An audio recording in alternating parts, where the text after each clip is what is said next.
Number 9. The homemade suit. Every hero begins with a mess. Before the billion-dollar tech, before the corporate sponsorships, before the world knew his name, there was just a kid with powers and a problem. How do you fight crime when you can barely afford lunch? You improvise. Tom Holland's Peter Parker in 2016 built his first suit from whatever he could scavenge. A red hoodie, blue sweatpants, fingerless gloves. Goggles with manually adjustable lenses to help him control his heightened senses that threaten to overwhelm him in crowds.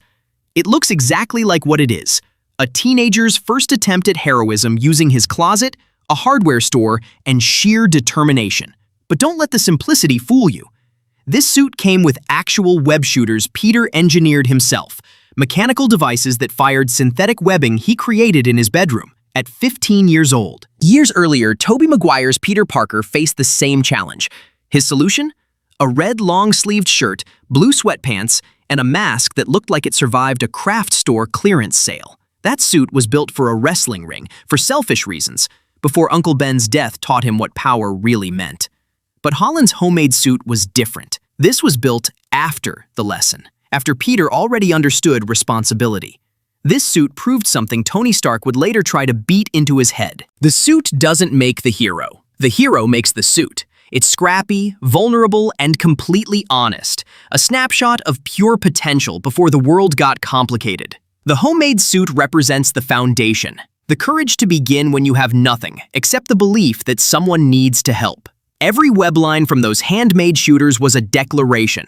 Every patrol in that hodgepodge costume was proof that heroism doesn't require a budget, just a willingness to try. Number 8. The stealth suit. Sometimes you need to disappear. In Spider-Man: Far From Home, Nick Fury handed Peter an all-black tactical suit designed for covert European operations. Sleek, professional, entirely forgettable on purpose. The suit came equipped with advanced stealth capabilities, built-in communications, and enough utility to handle missions that required silence over spectacle. No bright colors, no friendly neighborhood charm, just tactical efficiency wrapped in darkness. Peter hated it, not because it didn't work, but because it made him feel like someone else's weapon, like a soldier following orders instead of a hero following his heart. Ned even gave it a cover story, calling Peter Night Monkey. What's his name? What's his name? It's Night Monkey. Night Monkey? Yeah. To explain why this mysterious black-suited figure was helping out in Europe. The nickname was meant to protect Peter's identity. Instead, it highlighted how wrong the suit felt. The stealth suit represents control, external pressure. The moment when Spider-Man stopped being the friendly neighborhood protector and became an operative in someone else's game.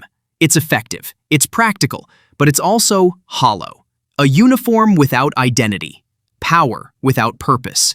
Number 7. The Stark suit. Then came the moment that changed everything. In Captain America: Civil War, Tony Stark handed a 15-year-old kid a suit that looked like it jumped straight out of a comic book. Bright red and blue, mechanical eye lenses that could express emotion, web wings under the arms for gliding. This wasn't just an upgrade. This was validation. The Stark suit featured a built-in AI assistant named Karen, over 500 web shooter combinations, enhanced durability, reconnaissance drones, and a training wheels protocol that locked out the advanced features until Peter proved himself ready. The suit made Peter faster, smarter, safer. Impact sensors that triggered instant web deployment, and a heads-up display that provided tactical information in real time. But it also made him dependent. Every time he wore it, he was wearing Tony's expectations, Tony's influence, Tony's world. When Tony took the suit away in Homecoming, Peter felt like he lost everything, like he was nothing without it. That moment in the abandoned building, when Tony told him, "If you're nothing without this suit, then you shouldn't have it," was the whole point. If you're nothing without this suit, then you shouldn't have it, okay?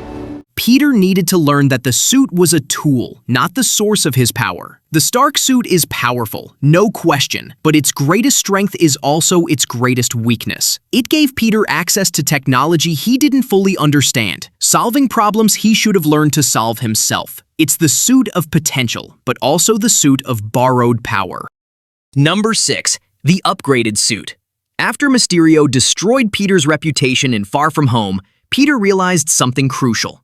He couldn't keep relying on other people to define who Spider-Man should be, so he built his own. On Tony Stark's jet, Using the fabrication technology available, Peter designed the upgraded suit from scratch. Red and black instead of red and blue, sleeker web shooters integrated directly into the costume. Manual control over web functions, including taser webs with boosted voltage. For the first time, this was truly Peter's design. His choices, his vision. Peter programmed every function himself. He chose the color scheme, adjusted the web formulas, configured the spider emblem as a manual trigger for the taser webs. The black and red color scheme paid tribute to Miles Morales while establishing something new. Something that said, "I learned from my mentors, but I'm not trying to be them." The upgraded suit represents independence. The moment Peter stopped asking for permission and started trusting himself. After spending 2 films in Tony's shadow, this was Peter finally stepping into the light as his own person. When he swung through London in this suit, taking down Mysterio's drones with web combinations he designed himself, it felt different. Number 5. The black and gold inside-out suit.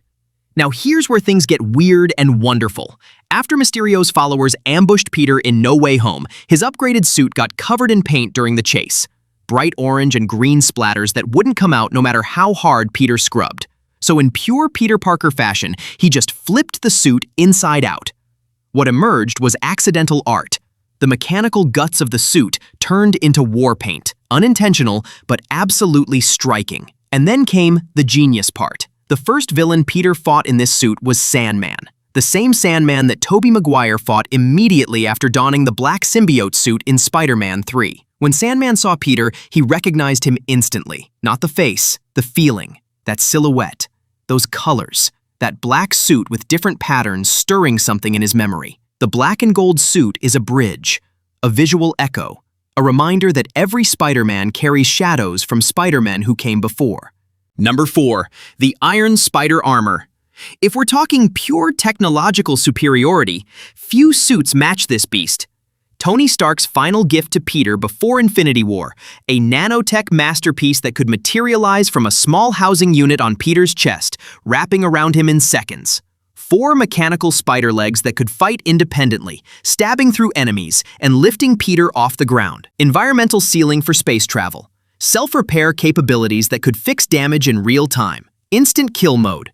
Enhanced strength and durability. Complete protection from bullets, explosions, and extreme temperatures. The Iron Spider turned Spider-Man into a one-man army. Peter wore this suit when he fought on an alien spaceship headed for Titan, when he battled Thanos alongside the Avengers, when he returned from the dead after the blip to join the final fight against Thanos' entire army. This suit let him breathe in the vacuum of space, let him survive attacks that would have killed him instantly in his regular costume. But here's the problem. This suit makes Peter too safe, too powerful, too removed from the stakes that make Spider-Man who he is. Number 3. The integrated suit. In No Way Home, after Dr. Octopus ripped chunks of nanotech from the Iron Spider during their first fight, something unexpected happened. The remaining gold technology merged with Peter's upgraded red and black suit. The result was the integrated suit, gold accents glowing against black fabric like lightning frozen in cloth. The mechanical spider legs, still functional, but now visually distinct from the original Iron Spider design. A fusion of magic and science, past and present. Stark's gift and Peter's growth. This suit represents balance. It's the moment Peter stopped choosing between mentors and started becoming his own person. The suit worn when he finally took full responsibility for his mistakes, when he stopped asking Dr. Strange to fix everything and started fixing things himself. The gold spider emblem on the chest became a visual representation of something crucial, Peter's heart of gold. This was the suit Peter wore when he fought alongside Tobey Maguire and Andrew Garfield, when 3 generations of Spider-Men stood together on the Statue of Liberty, working as a team to cure the villains instead of killing them. The integrated suit made Peter instantly recognizable among the other 2 Spider-Men. While Tobey wore his classic raised webbing and Andrew wore his sleek, amazing design, Tom's gold and black combination stood out. It showed how far he'd come, how much he'd grown, how he'd taken pieces from everyone who helped him and forged something uniquely his own. The integrated suit isn't the strongest by specs, but it's the suit of maturity. Number 2, the Symbiote suit. And then there's the black suit. Not a costume, not technology, not fabric. Alive. In the comics, the Symbiote bonded with Peter during Secret Wars, a living alien that responded to thought, amplified strength, generated unlimited webbing, and never needed rest. It attached itself to Peter while he slept, covering his classic suit and transforming it into something darker. It made Peter faster, stronger, bolder, more aggressive. At first, it felt like liberation. No more exhaustion, no more limits, no more fear. The symbiote could swing farther, hit harder, and recover from injuries that would have hospitalized regular Peter. It could generate webbing directly from itself, meaning Peter never had to worry about running out mid-battle. It could camouflage, shifting its appearance to mimic Peter's street clothes when he needed to blend in. But the symbiote didn't just enhance Peter's abilities, it enhanced everything, including his anger, his pain, his darkness. Every punch hit harder, every decision grew more violent. The symbiote fed on Peter's emotions, amplifying the negative ones while draining him physically and mentally. Worse, it was taking control. Peter would wake up exhausted because the symbiote was piloting his body at night. The suit was bonding to him permanently, trying to consume his identity entirely. The symbiote is a mirror. It shows you what you could become if you stopped caring about the cost. In Tobey Maguire's Spider-Man 3, the black suit made Peter arrogant, cruel, even dangerous to the people he loved. He hurt Harry Osborn in a fight, scarring his face. He humiliated Mary Jane in public. He became someone his friends didn't recognize. When he finally tore it off in that church bell tower, using the sound of the bells to weaken the symbiote's hold, it wasn't because the suit was weak. It was because the suit was too strong. Strong enough to make him forget who he was. The symbiote suit asks the ultimate question. If you could have unlimited power, would you still be the same hero? Most Spider-Men say no. And that choice, that sacrifice of easy power for difficult morality, is what makes them Spider-Man. Number 1, the final suit. And that brings us here, to the top, to the suit that matters most, the final suit from No Way Home. After losing Aunt May, after asking Doctor Strange to make the world forget Peter Parker existed, after giving up everything to save everyone, Peter Parker found himself completely alone. No friends, no family, no money. No technology, just a sewing machine in a tiny apartment and the memory of what Aunt May taught him about helping people. So Peter made something new, or rather, something old. Bright red and blue, classic spider emblem on the chest with a subtle gold shimmer, the last remnant of his time with Stark technology. Simple webbing pattern, mechanical eye lenses, no AI, no nanotech, just fabric, thread, and responsibility. The suit looks like Steve Ditko's original 1960s design, like the Spider-Man that 3 generations grew up loving. The wide, white eyes replaced by expressive, mechanical lenses. The bold colors unashamed to look like they came straight from a comic book page. This suit was made with Aunt May's sewing machine, the same machine she used earlier in the film to fix Norman Osborn's clothing. Every stitch carries her memory, her love, her belief that Peter could be something special. Tony Stark's suits represented technology and legacy. This suit represents heart and rebirth. Ryan Meinerding, Marvel's head of visual development, explained that the spider emblem was designed to look more grown-up, influenced by the spiders Peter saw on Tobey and Andrew's suits. The journey Peter went through, the pain of losing both Tony and May, losing his friends to the spell, allowed him to reach a place where he wasn't just the friendly neighborhood kid Spider-Man anymore. He was Spider-Man. The final suit is Spider-Man returning to his roots after losing everything. When Peter swings out of that apartment window into the snowy New York night, wearing a suit he made by hand, it's not a downgrade. It's not him settling for less. It's Peter Parker finally understanding what makes Spider-Man special. Not the suit, not the powers, not even the abilities. The choice. That's real power. The kind you can't engineer and can't take away.